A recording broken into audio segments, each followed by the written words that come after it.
आपण पाहत आहात कराड टुडे न्यूज।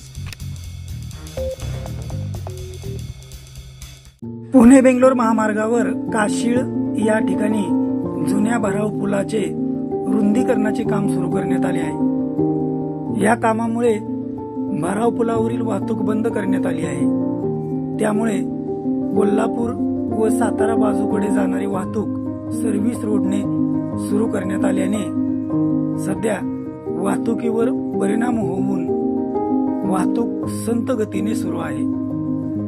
या भराव पुलाच्या भुयारी मार्गाचे काम सुरू असल्याने भुयारी मार्गातून ये जा करणाऱ्या वाहतुकीमुळे सातारा बाजूकडे जाणारी वाहतूक वारंवार ठप्प होत असल्याने महामार्गावर वाहनांच्या लांबच्या लांब रांगा लागू लागल्या आहेत। काशीळ येथे असणाऱ्या भराव पुलावर सध्या जुन्या 2 लेन आहेत।